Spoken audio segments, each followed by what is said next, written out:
اعلان پر امن پاکستان بین المذہب ہم آہنگی ادارہ برائے انسانی حقوق کے مرکزی چیئرمین خلیفہ محمد عظیم راجپوت نے صوبہ سندھ کا نائب صدر بننے پر شمشاد کو نامزد کیا اور حیدرآباد ڈویژن کے معاملات اور کام کو صوبے کی طرف سے راؤ شمشاد صاحب دیکھیں گے۔ اس موقع پر ہمارا اعلان پر امن پاکستان علماء مشائخ کے مرکزی پاکستان کے جنرل سیکرٹری پیر عبدالسعید سیفی سائی نے صوبہ سندھ کا نائب صدر بننے پر راؤ شمشاد کو مبارکباد دی اور دعاؤں سے نوازا۔ اس موقع پر مرکزی آفس میں حیدرآباد ڈسٹرکٹ کے جنرل سیکرٹری خلیفہ نظر علی سیفی، سعید قادری، بشارت علی کوپنگ اور دیگر ذمہ داران بھی موجود تھے۔ ہمارے اعلان پر امن پاکستان۔ بسم اللہ الرحمن الرحیم۔ ہمارا اعلان پر امن پاکستان بین المذاہب ہم آہنگی ادارہ برائے انسانی حقوق مرکزی چیئرمین خلیفہ محمد تسلیم راجپوت، آج ہمارے بہت اچھے دوست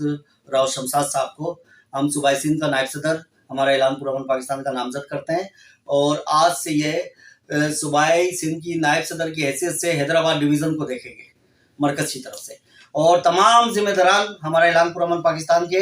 راؤ شمشاد صاحب کو مبارکباد پیش کریں۔